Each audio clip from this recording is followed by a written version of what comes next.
What a series so far between these two juggernauts. Stats and Dark, 1 game apiece at the end of 2 grueling matches. Here they are facing off for that spot in the grand finals. And we are just 2 games away. Either player can still be taking it. We are going to be going to Cactus Valley in map number 3. This is a moment that will define both of these players' careers as we go here into the top left-hand side of Cactus Valley. Our red Zerg player, it is Dark.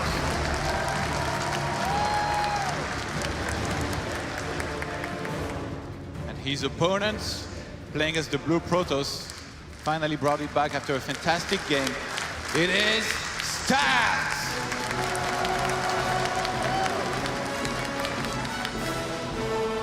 Now guys, PvZ very rarely goes into the split map situations so many times in a row. Like the 2 previous games felt a little bit like they're a once in a best of 5 thing, where like 2 games in a row you saw both players playing the map, playing it a little bit slow, going to a lot of air units and stuff. Yeah. This matchup can be fast, it can be furious, and it very well could be here on this map, which is the map on which Dark earlier in the tournament went for a mass link speed with some drop up against Showtime and was very successful with it. And I think this could be a very quick map, Todd, because we saw there Dark's hatchery was blocked. Stats happened to scout him in the first position. Dark has no idea which side Stats spawned on, so he's gone and accidentally taken the base towards Stats. Oh, very unfortunate for Dark. He's going to be really unhappy when his Overlord comes in and sees that his 3rd base is just, it's a stone's throw away from the Protoss. This is really bad for Zerg. You need a lot of space to prepare when those pushes move out. You can adjust. It's 1-1 right now. If he wants to take a chance, he can. If he wants to go into some sort of link speed, mass Zergling and drop like he did against Showtime, he could do that. It would be very risky, especially against somebody like Stats, who's just so good at scouting and adjusting. And he's making sure he stays a lot of extra time here right now in the main base of Dark to make sure he spots how much gas exactly is being mined and when those Zerglings are going to be on the way. Dark here, he doesn't even blink once. He just takes the 3rd base immediately. He is not afraid of any aggression. Of course, he's seen the relatively fast Nexus out of Stats. He knows that there isn't going to be any crazy rush coming out of the Protoss player just yet. So going to go ahead with a very economic opening, just looking to build that economy up as quickly as possible. And Dark is still mining gas here. I'm really starting to wonder whether he might actually want to go for a lot of links. We're going to find out here momentarily. Stargate now going to start in the back of the main middle line here of Stats. Pretty well hidden. He's going to go forward with the Adept. And that one Adept is the one that's supposed to scout whether there is aggression coming, and the Roach Warren actually starts there. That's a very quick Roach Warren. That is not a defensive Roach Warren. That's almost certainly aggressive. Great Spore Crawler trick there to save that drone from going down. The Adept comes in, takes out a Zergling, forces the Spore trick, and pulls out. Nice little bit of opening pressure from Stats. Yeah, and actually there was not an additional Adept made. Oh man, there's actually... It's just the 2 that he made in the start, and no 3rd one queued yet. You want to keep on making Adepts and Mothership Core against aggression headed your way here. Yeah, look at how many Overlords there are. Roaches are about to spill out for Dark. This is a fast attack. He's going to go pretty much all in with this. 4, 5, 6, no, 7 Roaches on the way for Dark. 8 Roaches, and it's going to be non-stop Speedlings behind that. He's looking to bust the front. That Oracle of Stats is going to be the first warning of this. He needs to spot it as soon as possible. Stats getting a bunch of pylons on the right-hand side of his main base. He thinks he's being dropped. He's reading this wrong. It's going to be a full-on ground attack coming from the front gates. Luckily for him, he started Warp Gate very early, so it's close to finishing. That would be very helpful for him to hold this. The gateways are lining up very well with when Warp Gate is going to finish, but he might need to re-wall here behind his Adept with some buildings to prevent those Roaches from getting in, because if they do, it's going to be a disaster. No Mothership Core out right now. He spotted this coming, but he doesn't really have any response. He does have 1 Void Ray on the way in that main base. The Roaches are spilling on in. Zerglings rallying behind it. That Void Ray is his only saving grace right now, but it's not out just yet. Yeah, he needs to get it. He needs to get it right now. He's going to start on warping in units. Oracle still walking at the wall here. The overcharge not going to be used because the pylon is dead before he can. And Stats needs to hold on. He's still got a good walker count here. If he can stay alive, not lose too many probes, he would be in a good position to win this game, but Dark is the one killing a ton of units. With already 7 probes dead here. This is non-stop aggression from Dark, but he needs to get more done. He's still down 10 workers trying to land corrosive piles on the Void Ray. It doesn't work. The Mothership Core with the overcharge on the wall, and even a Queen is coming, but it is desperate for Dark. Finally, he breaks on through. Those Zerglings get in. He needs more damage. He can't settle for this. He needs to re-wall. Mothership's gonna have to fly towards the main here, otherwise the Queen's gonna get rid of it. So Oracle too low on energy to really be relevant there. Probes being pulled, but more of those are gonna die.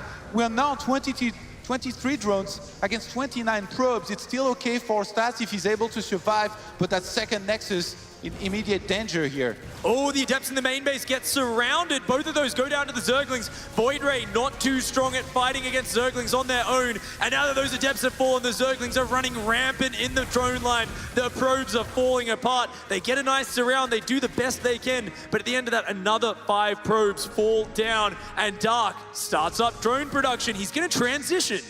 Yeah, he needs to drone up very heavily here behind this. The fact that he sent the Queen forward actually and wasn't able to kill any of the air units is the big deal, because behind this, he didn't have any Queen for the longest time. Now he finally got one, he's about to get 2 more.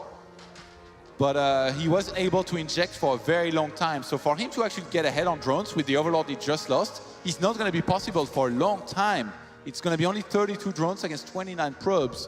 And Stats is going to be chrono boosting out more and more of these probes. Probably looking to try and go into a third, maybe do some one of his own adept attack here eventually as well, because he already has 3 gateways. Stats has got a lot of important tech units out right now. Multiple Oracles hitting the field, a couple of Sentries gathering energy, and that Void Ray guarding him from any sort of follow-up attack. Stats right now, with the utility these air units give him, is set to potentially pull ahead here in the mid-game, already up 6 workers, and now a Void Ray coming across the map, starting to snipe down Overlords. This is a nightmare situation for Dark. He most definitely did not get enough damage done. Yeah, he's gonna supply block him once again there. This is not what you want here as Dark. You want to be able to drone up as much as you can before you have to start on making units. He might actually get the Roach run because the Oracles are chasing the Queen under the Spore, and they get her, even though he gets one of the Oracles here, those Dark, there is no transfuse available, and that Void Ray is going to town on this Roach run, which, when he actually made that, I thought that it was a good location because he would be very well hidden and almost unscoutable, but it turns out this is actually under threat and might die eventually here in this game. Stats really finding his footing in this game number 3, moving out to secure that 3rd base. He's got the Adept Glaives upgrade on the way behind this. He's looking very comfortable. He's getting 3 more gates big. If he kills that Roach Run and no more Roaches can be made and makes enough Adepts, it's just going to be against pure Links and no Banelings. It would be an ideal scenario, but somehow the Void Ray is just going to fly back instead of killing that free Roach Run he could have had. The Oracle's still dancing around, looking for some scouting in the back of the main base. Gonna see if it can find any openings there, but his Void Ray spots the push coming. It is wave 2 of this all-in attack. Ravages Zerglings and Queens rushing across the map. A lot of Stats army trapped out here at his 3rd base. Yeah. I think he needs to recall. And cancel that 3rd base. Yeah, it's a great choice here. I think if he had overcharged and tried to fight, he would have lost everything. Right now, this is the next wave here of this all-in by Dark. 35 drones to 44 probes. He needs to make something happen one more time. Cybernetics core is going to have to be replaced immediately, and with these pylons here, Stats should be fine, but a couple corrosive by too many, and you could be in big trouble very quickly here as Stats. Look at that sentry count. So many force fields ready to defend this choke point. Dark, he realizes he can't force his way in, but he goes a little bit too deep. 2 Ravagers get snapped in half. Great defense by Stats. And in the meantime, Evolution Chamber started a stasis trap actually triggered in his main base here of Dark, trapping a lot of these drones that are not mining.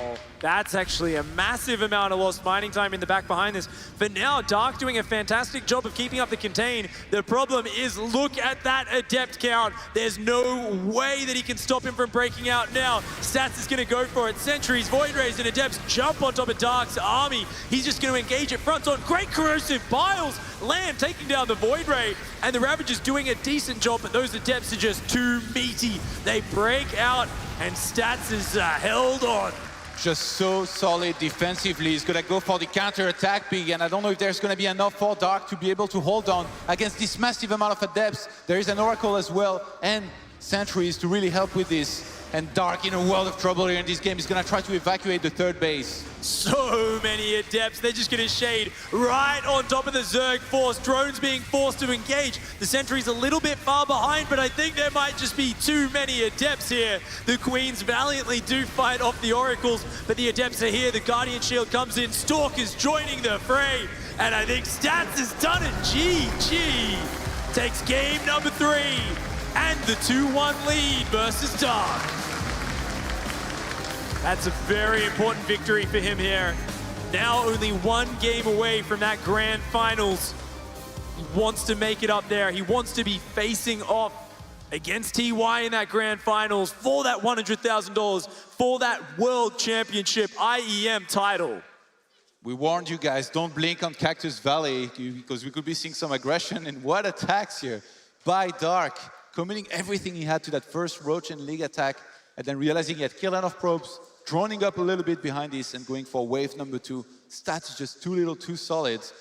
I was really worried that he might take the fight on the third base when that was coming, but he's just so insanely good. For him, there was not a single doubt. He should just recall out of there, be patient. So many Protosses would have overextended, try to fight from multiple sides with sentries, which is not what you should do against this many Ravagers. And Stats made the second defense look absolutely easy. In the first one, I was actually worried, but the second one, once he recalled and went for those force fields, I was like, okay, well, Dark is in a lot of trouble. And Stats, right now, he's got the momentum here in this series.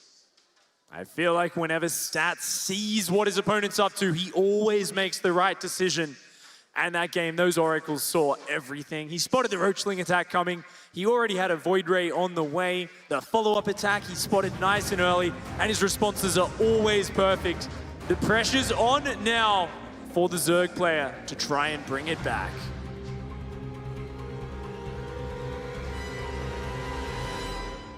Launching into game number 4 on Abyssal Reef.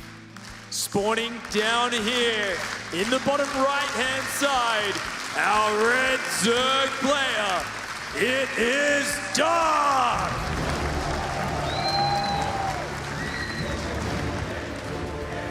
His opponents in the north. It is the best Protoss in the world. It is Stats!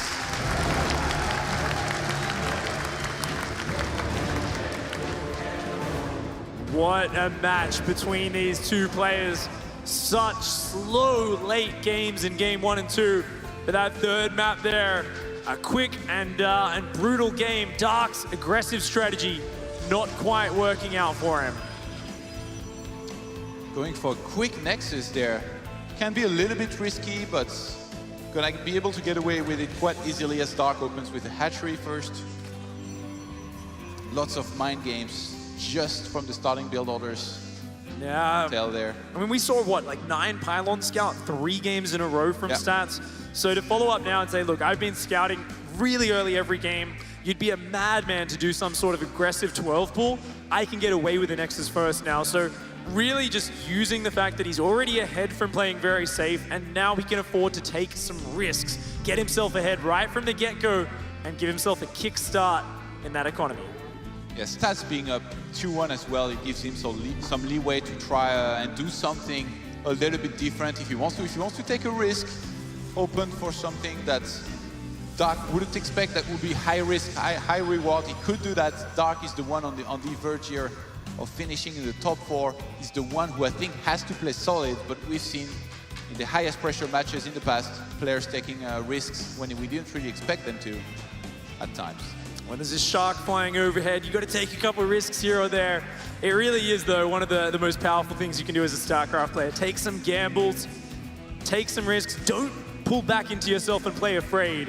If you're the one who's confident, you're out there, you're the one who's willing to do some of those crazy things, it puts fear into your opponent. It really forces them to play such a solid game, or else you're just going to pull a sneaky one past them, get some cheeky wins, some cheeky map scores up there.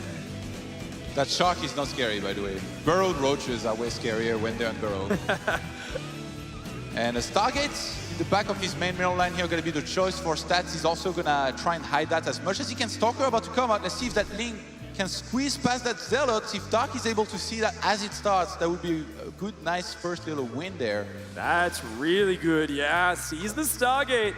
Wonder if he's going to keep his Overlord speed upgrade or maybe cancel that since he saw the tech. Looks like he's going to hang on to that.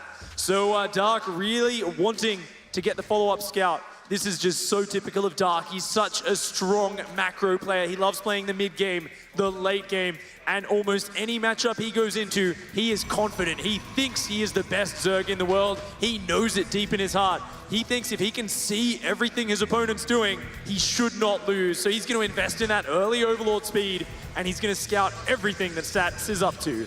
Evolution Chamber going down now, most likely going to be for the +1 melee and melee attack upgrades that Dark likes to go into. This is Baneling heavy style. Really one of these Zergs to truly master that style and show the world how this is meant to be played. And all alike, Stats going for the Twilight Council after adding on 2 additional gateways. He's just going to be resonating glaives, I assume, for a lot of adepts, and eventually going to a 3rd base. Interestingly, I do remember a very fast Twilight coming down with that big adept attack he did against Nurture, but I think the timings were probably a little bit different with that, yeah. With the fast gases, he probably will just play a more macro-focused style. But Dark, well prepared for the first Oracle there. Yeah, he's got a Quince actually attacking that before it can even do any damage. He's going to have to get out of there. He has Stats. That was a little bit uncharacteristic that he wasn't paying attention to that. But with the +1 melee on the way, we now have the Baneling Nest being added on. Dark wants to be ready for a big wave of adepts if it were to come. The standard Void Ray is underway after the 2nd Oracle. You need that guy to clear out the Overlords around your base, whether or not there is Pneumatized Carapace. It's always going to do a very good job and then eventually threaten. Also in the fight, like the Zerg has to be mindful of that, get some sort of anti-air. And if, like in the previous game, we see a big attack coming from Zerg, and they only have Ravagers and Banelings, you can just dodge Corrosive Bile, and it's going to be a Void Ray that helps a lot against that too. There is one drop Overlord morphing out on the map. Actually, no, back at home. So looks like Dark does want to go for a Baneling drop. He's going to try and sneak this all the way across the map, hopefully without it being spotted. Lots and lots of Zerglings in the production tab here. Oh, he's loading up the Queens.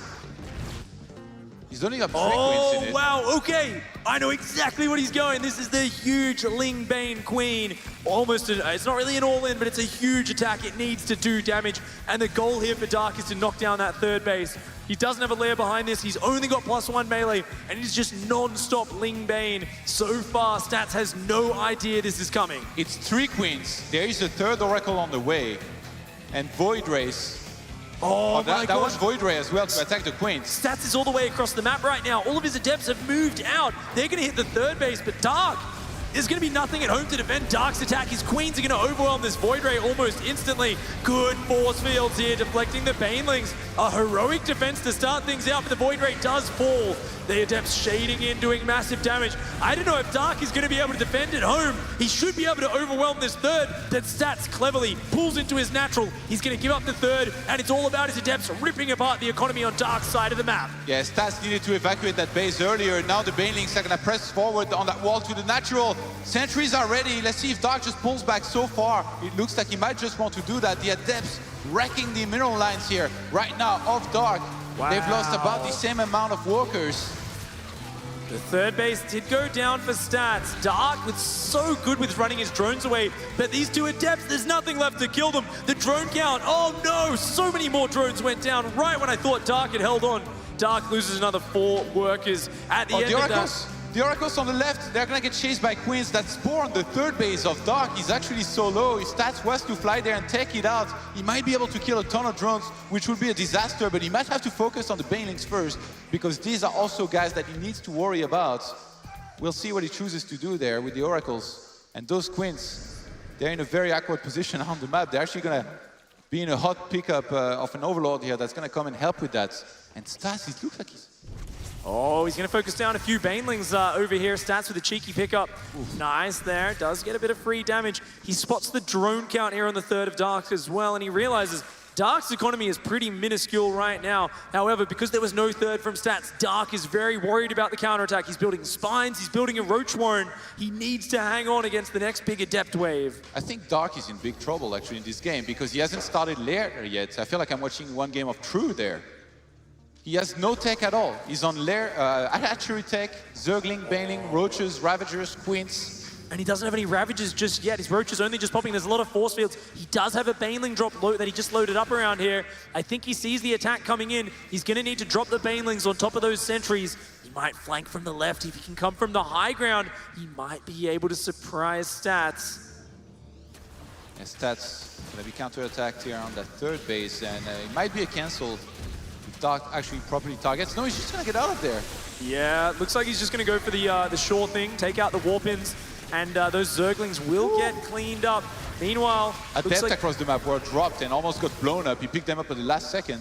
Baneling drop spotted in the main base, gets deflected. Stats is all over the place. He's defending everything so perfectly right now. Stats has got a third base up behind this. He's starting to make Archons the perfect unit in this situation, continuing to do damage, and his supply just continues to climb. Meanwhile, Dark, he is down in the dumps. He's struggling just to hang on to his 3 bases. I think Stats is pushing his way closer and closer to winning this series. Yeah, Dark keeps on falling further and further behind that one Adept drop across the map, keeps on sniping drones all over the place. Lair now halfway through done, but with Archons against Zergling and Banelings, mostly with just a couple of Roaches and Ravagers, Stats is in a fantastic position to close things out. He's gonna take some incredible Baneling bombs, I think, for Dark to come back in this game.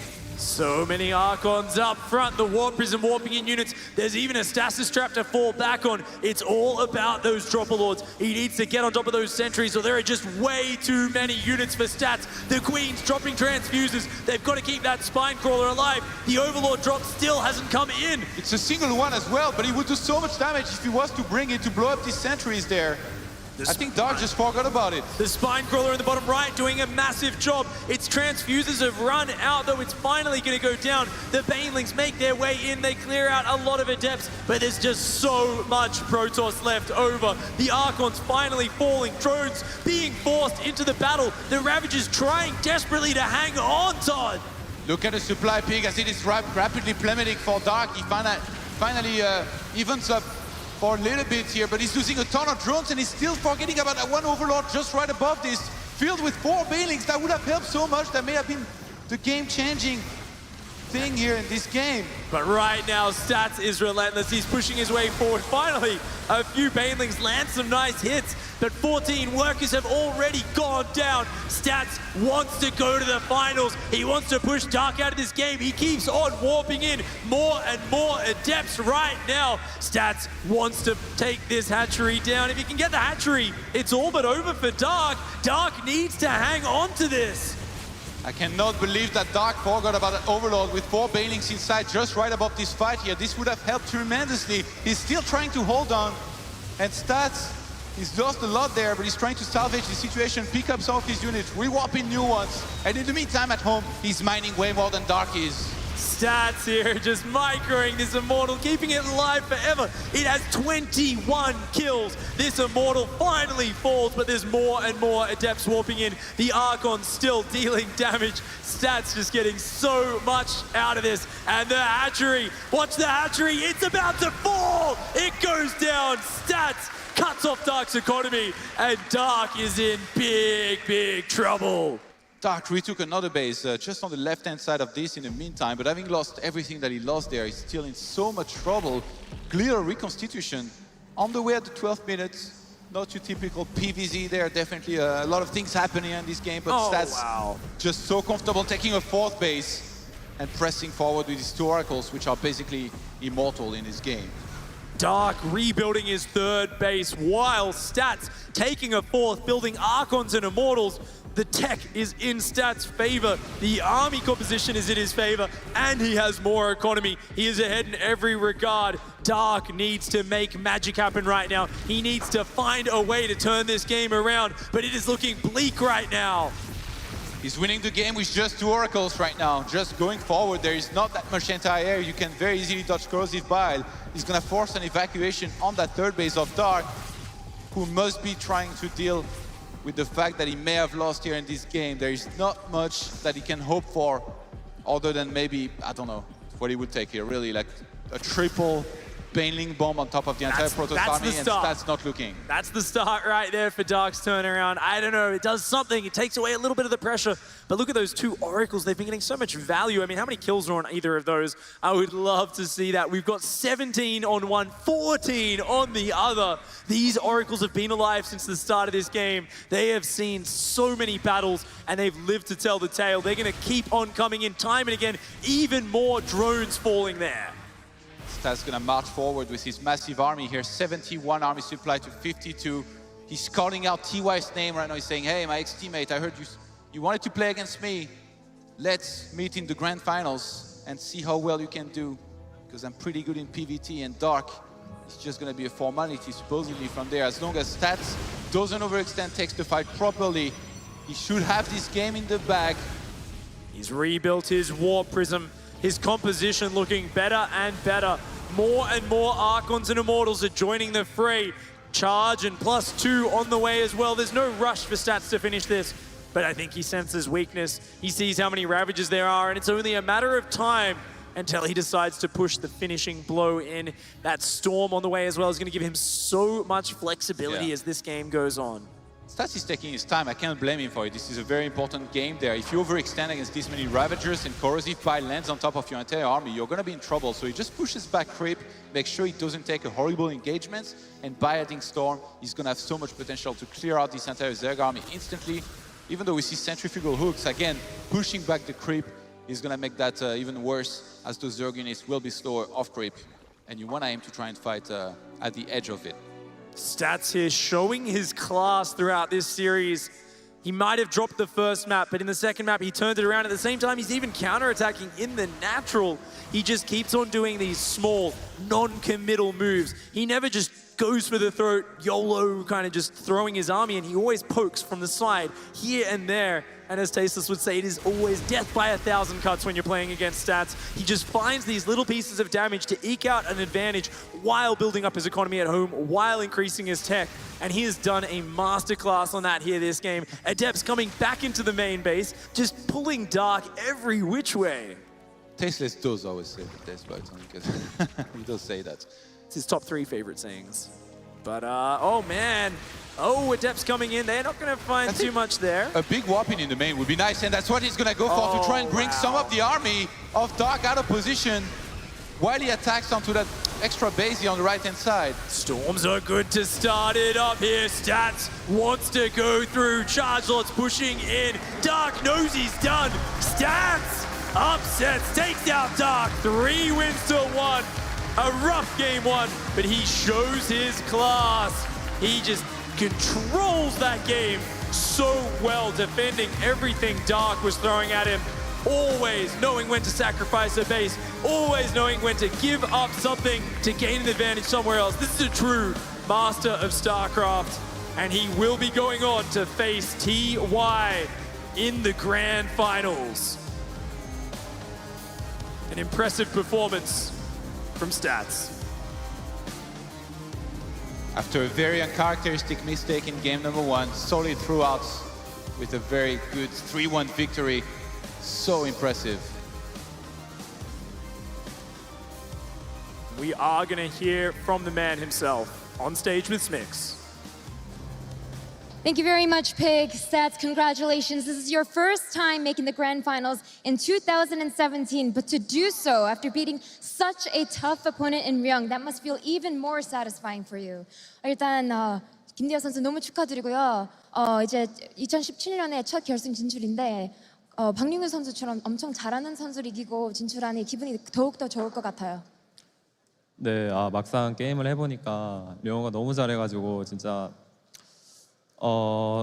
4강에서 이거 진짜 떨어질 수도 있겠구나 이런 생각을 가지고 정말 집중해서 열심히 했는데 매 게임이 다 고비였던 것 같고 힘든 승부였던 만큼 올라가니 기쁨이 더 2배는 더 기쁜 것 같아요.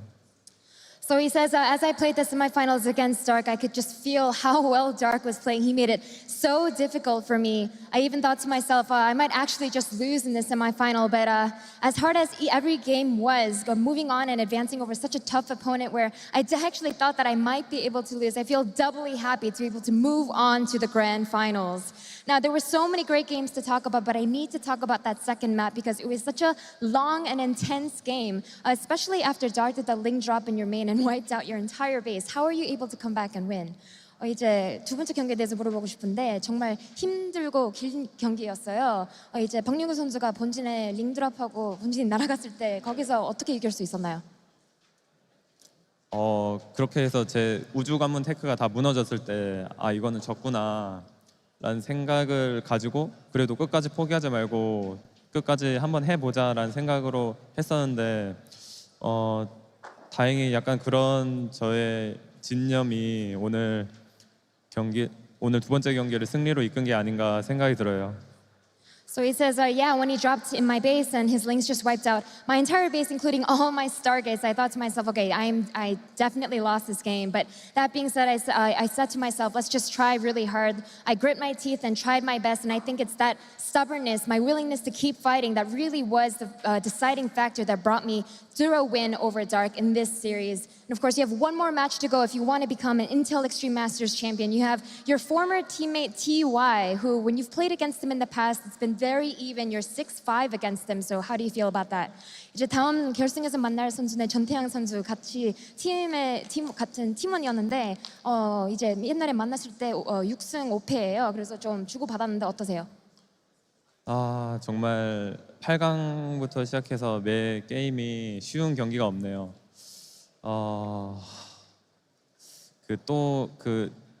팀메이트인 태양 선수 태양이를 결승에서 또 만나니까 또 기분이 묘하고요, 굉장히. 그래도 한편으로는 또 되게 기뻐요. 이렇게 같은 팀메이트끼리 이렇게 결승에서 만났다는 것 자체가 그만큼 잘하고 있다는 뜻이니까 한편으로는 기쁘고 재밌는 게임 하고 싶어요.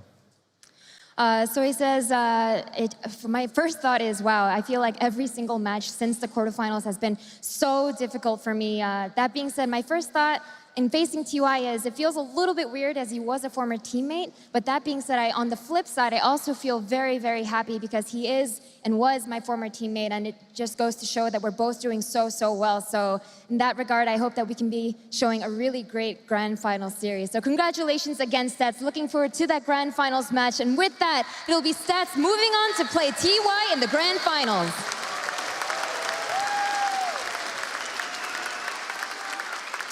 That's right, Stats makes his way onto the grand final here to join TY in what is sure to be an amazing final. But overall, look at how Stats was able to thrive there, man. It feels like even in the most volatile of situations, he's able to thrive on this stage. It was really interesting going into game 3 after game number 2.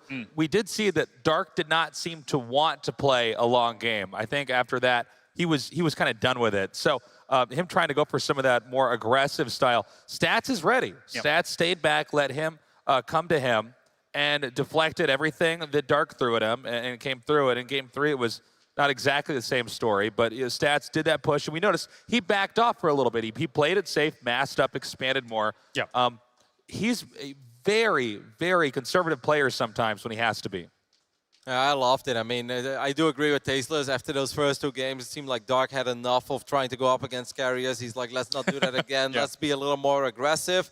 The build, it doesn't shape up incredibly well against Stargate openings because Oracle's obviously good against Lynx, Void Ray is good against Roaches. But there was one point when he broke down that pylon and then all those Lynx started streaming in. I was like, maybe he can do enough here. And I think against most Protoss players, he would do enough to justify all those units he made. But Stats is so good in running his probes around, knowing when he can mine, knowing when he has to fight, or knowing when he just run. He just runs circles, waits for the warp ins, and he just doesn't lose enough. Also, great call immediately, like canceling his third base, recalling those sentries out. Yeah, yeah. He does that in a split second, but these are very critical calls because if he doesn't do that later on, he could lose against the follow-up push.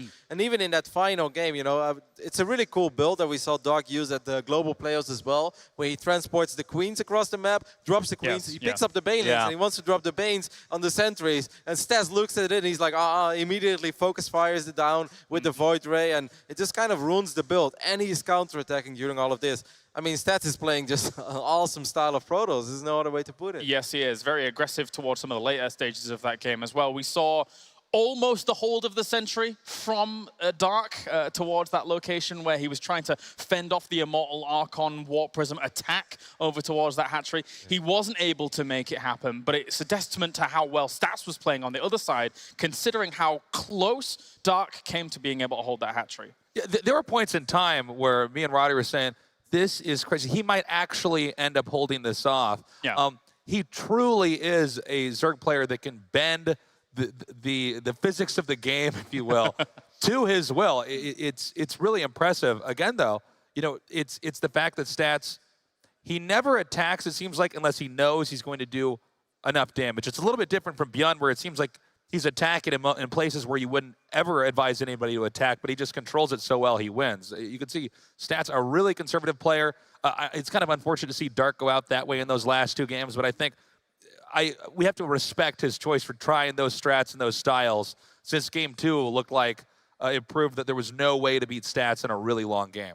Yeah, actually kind of in Cactus Valley and on Abysso, after the initial rush doesn't do enough, the game is kind of supposed to be over. The moment that Protoss has more units than a Zerg that has no tech, you're like, all right, wrap it up. But he played his heart out, man. He did such a good job in hanging in there. And we're like, okay, you know, you're doing good, but it doesn't matter. You're dead, you're dead. And at a certain point, it's like, he's actually picking off a lot of these Archons and Immortals, and this is really not supposed to happen. It's honestly not that Dark was playing bad. It's just that Stats is playing incredibly good and just didn't make a lot of mistakes. Yeah, and that means now he moves on through into our grand final. So a big congratulations, obviously, to Stats for doing so. A little bit of a commiserations for Dark. Obviously, he played a blinder of a tournament overall. No doubt we're going to be seeing him as Zerg, as always. Echelons. Yeah, exactly. Very, very impressive stuff. So I think without further ado, we can actually now go to a break. And when we are back, more action as the grand final to crown our champion here for the Intel Extreme Masters Katowice.